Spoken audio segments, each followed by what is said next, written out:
Segundo Coríntios. Capítulo 1.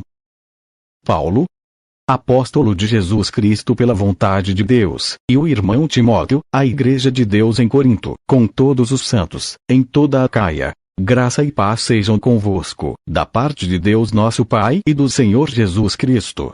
Bendito seja o Deus e Pai de nosso Senhor Jesus Cristo, Pai das misericórdias e Deus de toda consolação, que nos consola em todas as nossas tribulações, para que também sejamos capazes de consolar os que passam por qualquer tribulação, por intermédio da consolação com que nós mesmos somos consolados por Deus. Porquanto, da mesma maneira como os sofrimentos de Cristo transbordam sobre nós, igualmente por meio de Cristo transborda a nossa consolação. Ora, se somos atribulados, é para vossa consolação e salvação. Se somos consolados é, pois, para a vossa consolação, a qual vos proporciona perseverança, a fim de que suporteis as mesmas aflições que nós também estamos passando. E a nossa esperança a vosso respeito está firme, visto que sabemos que sois participantes dos sofrimentos e, de igual forma, os séries da consolação. Irmãos, não desejamos que desconheçais as tribulações que atravessamos na província da Ásia, as quais foram muito acima da nossa capacidade de suportar, de tal maneira que chegamos a perder a esperança da própria vida. De fato, já tínhamos sobre nós a sentença de morte, para que não confiássemos em nós mesmos, mas somente em Deus, que ressuscita os mortos. Ele nos livrou e seguirá nos livrando de tão horrível perigo de morte. É nele que depositamos toda a nossa fé, que continuará nos livrando, contando também com a ajuda das vossas orações por nós, para que, pelo favor que nos foi concedido pela intercessão de muitos, da mesma forma, por muitos, sejam oferecidas ações de graças a nosso respeito.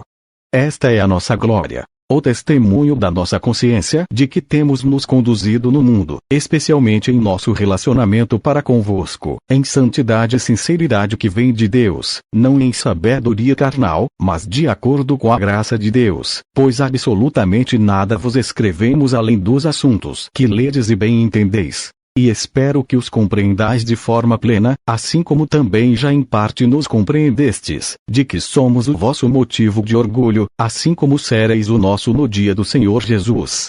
Confiando nisso, e para que recebesseis um segundo benefício, planejei primeiro visitá-los durante a viagem para a Macedônia, e de lá voltar até vós, e por vosso intermédio ser enviado à Judéia.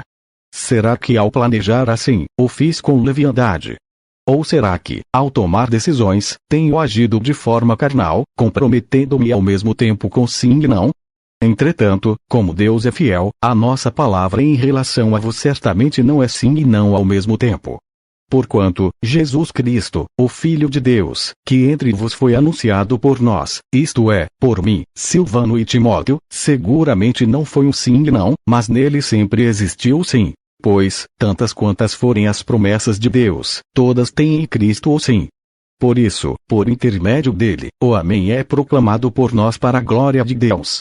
Ora, é Deus quem faz com que nós vos permaneçamos firmes em Cristo. Ele nos ungiu, nos selou como sua propriedade e fez habitar o seu Espírito em nossos corações como garantia de tudo o que está por vir. Portanto, invoco a Deus por minha testemunha de que foi para vos poupar que não voltei a Corinto.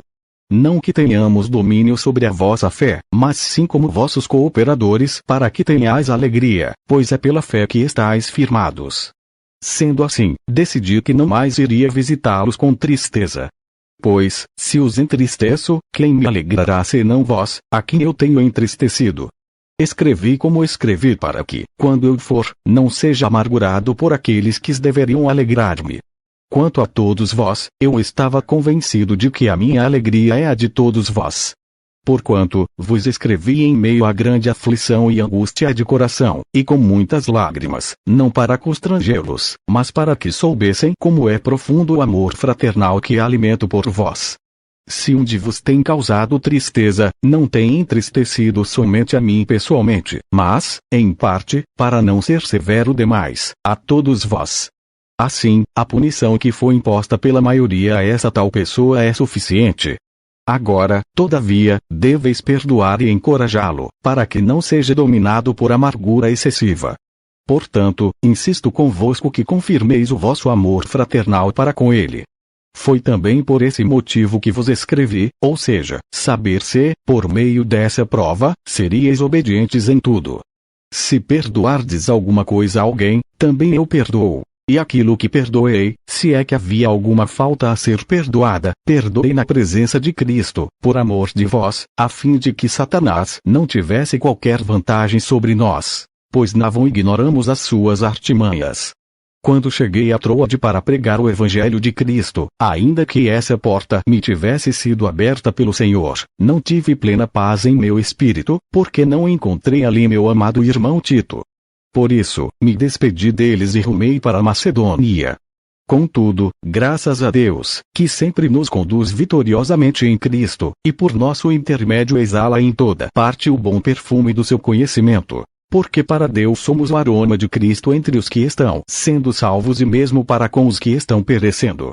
Para estes últimos, somos cheiro de morte para a morte, mas para aqueles outros, a boa fragrância de vida para a vida. Mas quem são os que estão capacitados para essas verdades? Ao contrário de muitos pregadores, não somos mercenários da palavra de Deus, mas anunciamos a Cristo com sinceridade, da parte de Deus e na sua presença. Será que com isso estamos tentando nos recomendar novamente a nós mesmos? Será que necessitamos, como alguns, de cartas de recomendação para vos ou de vossa parte? Vós mesmos sois a nossa carta, escrita em nosso coração, conhecida e lida por todos. Vós mesmos tendes demonstrado que sois uma carta de Cristo, resultante de nosso ministério, escrita não com tinta, mas com o Espírito do Deus vivo, não em tábuas de pedra, mas em tábuas de corações humanos. E é por intermédio de Cristo que temos tamanha confiança em Deus. Não que possamos reivindicar qualquer coisa com base em nossos próprios méritos, mas a nossa capacidade vem de Deus. Ele nos capacitou para sermos ministros de uma nova aliança, não da letra, mas do Espírito. Porquanto a letra mata, mas o Espírito vivifica. Com letras sobre pedras foi gravado um ministério que trouxe a morte. No entanto, esse ministério veio com tamanha glória que os filhos de Israel não conseguiam sequer fixar os olhos na face de Moisés, por causa do resplendor do seu rosto, mesmo que esse brilho estivesse se desvanecendo. Não será o ministério do Espírito muito mais glorioso? Ora, se o ministério que trouxe a condenação era glorioso, quanto mais ainda será um ministério que produz a justificação. Porquanto o que no passado foi glorioso, agora não tem o mesmo esplendor, quando comparado com essa glória insuperável. E se o esplendor que estava dissipando se manifestou em glória, quanto maior será a glória do que permanece. Sendo assim, visto que temos essa qualidade de fé, expressamos muita confiança. Não somos como Moisés, que se cobria com um véu sobre a face para que os filhos de Israel não observassem que o resplendor em seu rosto estava se dissipando. E, por isso, a mente dos israelenses se fechou, pois até hoje o mesmo véu permanece quando é lida a antiga aliança. Não foi retirado, porquanto é somente em Cristo que ele pode ser removido. De fato, até nossos dias, quando Moisés é lido, um véu cobre seus corações. Contudo, quando alguém se converte ao Senhor, o véu é retirado. O Senhor é o Espírito, e onde quer que o Espírito esteja, ali há liberdade. Mas todos nós, que com a face descoberta contemplamos, como por meio de um material espelhado, a glória do Senhor, conforme a sua imagem, estamos sendo transformados com glória crescente, na mesma imagem que vem do Senhor, que é o Espírito. O apóstolo é fiel ao ministério, portanto, tendo este ministério pela misericórdia que nos foi outorgada, não desanimamos. Pelo contrário, rejeitamos os procedimentos secretos e vergonhosos. Não fazemos uso de qualquer tipo de engano, nem torcemos a palavra de Deus. Mas, por meio do claro ensino público da verdade, recomendamos-nos a consciência de todas as pessoas, perante a Deus. Contudo, se o nosso evangelho está encoberto, para os que estão perecendo é que está encoberto. O Deus desta presente era perversa, cegou o entendimento dos descrentes, a fim de que não vejam a luz do Evangelho da glória de Cristo, que é a imagem de Deus. Pois não pregamos a nós mesmos, mas a Jesus Cristo, o Senhor, e a nós mesmos como vossos servos por causa de Jesus. Porquanto foi Deus quem ordenou, das trevas resplandeça a luz. pois Ele mesmo resplandeceu em nossos corações, para a iluminação do conhecimento da glória de Deus na face de Cristo. Temos, porém, esse tesouro em vasos de barro, para demonstrar que este poder que a tudo excede provém de Deus e não de nós mesmos. Sofremos pressões de todos os lados, contudo, não estamos arrasados. Ficamos perplexos com os acontecimentos, mas não perdemos a esperança. Somos perseguidos, mas jamais desamparados. Abatidos, mas não destruídos. Trazendo sempre no corpo o morrer de Jesus, para que a vida de Jesus, da mesma forma, seja revelada em nosso corpo. Pois nós, que estamos vivos, somos cotidianamente entregues à morte por amor a Jesus, para que a sua vida também se manifeste em nosso corpo mortal. De maneira que em nós opera a morte, entretanto em vós, a vida.